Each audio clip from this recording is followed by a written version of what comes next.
ഇതാട്ടോ എൻ്റെ ഇസ്രായേൽ നത്തി. ഇത് നട്ടിട്ട് 1 വർഷം ആവുന്നതേ ഉള്ളൂ. ഇത് കഴിഞ്ഞ മാസം ഒരു കായ ഉണ്ടായിട്ട് അത് അങ്ങനെ തന്നെ പൊഴിഞ്ഞു പോയി. ഇപ്പോൾ ഇതിൻ്റെ ഓരോ ലീഫിൻ്റെ ഇടയിലും ഒരേ കാ പിടിക്കുന്നുണ്ട്. ഈ ലീഫ് ഇങ്ങനെ ഓരോന്ന് കട്ട് ചെയ്ത് കൊടുക്കുകയാണെങ്കിൽ പെട്ടെന്ന് കാ വലുതാകാനും അത് പെട്ടെന്ന് മൂത്ത് പഴുക്കാനും സഹായിക്കും കേട്ടോ.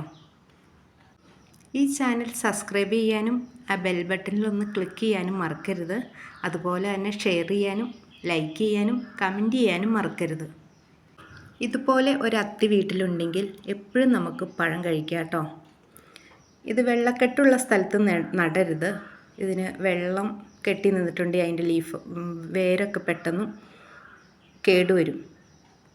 പിന്നെ വേനലായിട്ടുണ്ടെങ്കിൽ അതിൻ്റെ ചോട്ടിൽ വെള്ളം ഒഴിച്ചാൽ മതി. അതിൻ്റെ ലീഫിലേക്കോ കായിലേക്കോ ഒക്കെ വെള്ളം തട്ടുന്നത് അത്ര നല്ലതല്ല.